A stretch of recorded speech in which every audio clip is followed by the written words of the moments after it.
This is English Shorthand Dictation number 314, and the dictation speed is 100 words per minute. Ready?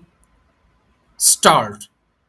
There are three major hurdles in the fight against hate speech in India.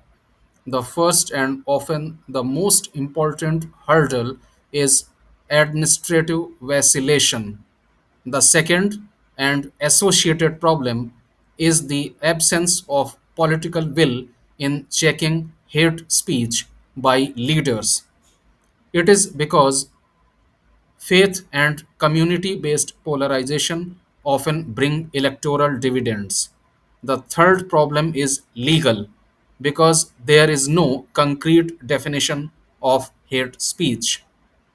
On 28th April 2023, the Supreme Court took a big stride in removing the first hurdle, ordering the immediate registration of first information reports in cases involving hate speeches in October 2022 against the backdrop of cases where alleged hate speeches were made, the Supreme Court asked the police chiefs of Delhi, Uttarakhand, and Uttar Pradesh to file suo motu cases.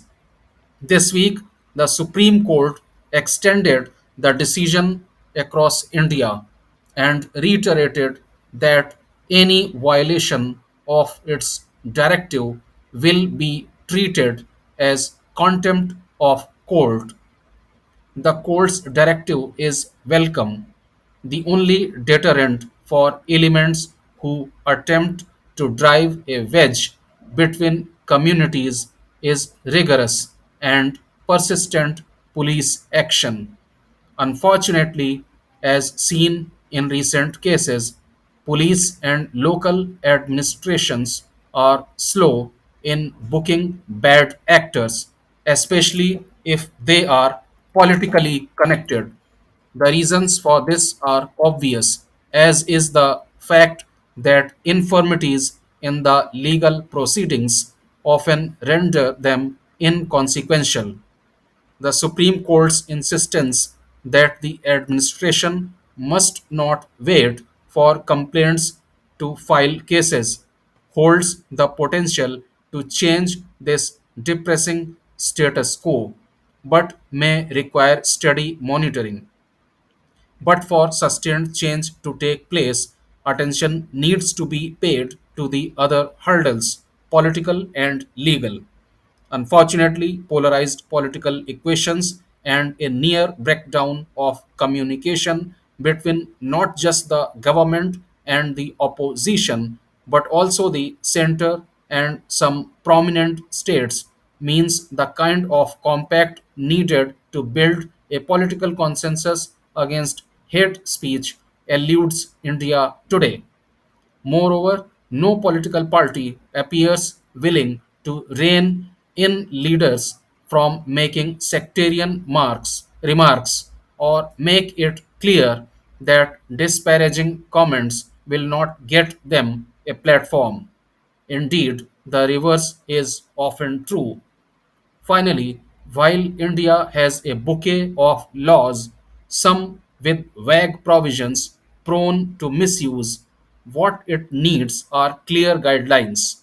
The Supreme Court and the government should consider a clear statutory definition of hate speech as recommended by a law commission report to steer away from current practices where prosecution is usually under section 295A of the Indian Penal Code, which is essentially an anti blasphemy law, or sections 153A and B, which are not equipped to deal with the whole gamut of hate speech as they are largely focused on maintaining social order.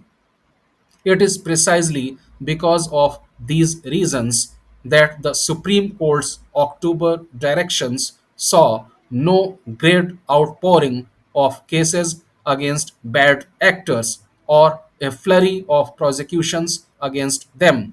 This is not to say that the latest order of the Supreme Court is not significant. It is significant, and it represents the first real step taken in India against hate speech. The court is right to observe that hate speech is dangerous because it can pierce the secular fabric of the nation.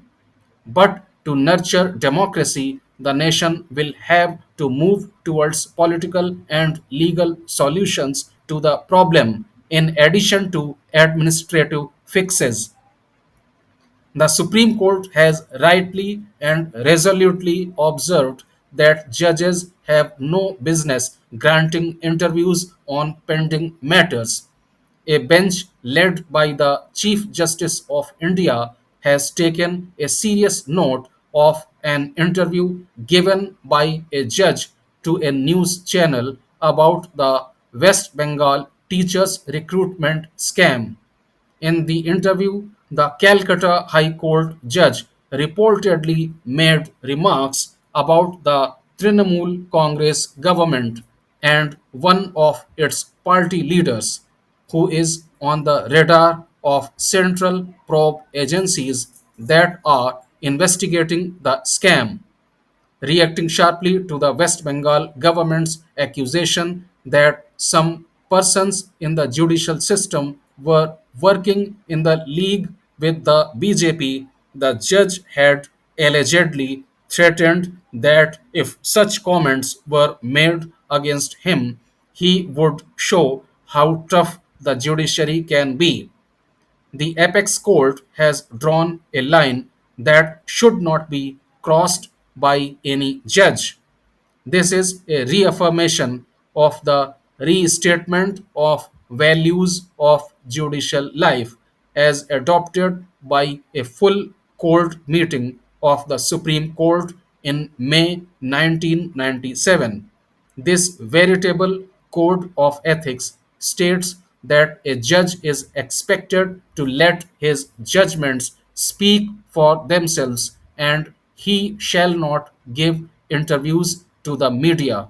It also asserts that a judge shall not enter into a public debate or express his views in public on political matters or on matters that are pending or are likely to arise for judicial determination. No wonder the judge in question here finds himself under judicial scrutiny for violating these crystal clear guidelines. The people's faith in the judiciary is undermined whenever any judge is perceived to be partisan. It is imperative for judges of the Supreme Court and high courts to lead by example so that the credibility of the entire judicial system is not compromised. Keeping one's distance both from the powers that be and the opposition parties is a prerequisite for maintaining the dignity of a judge's august office.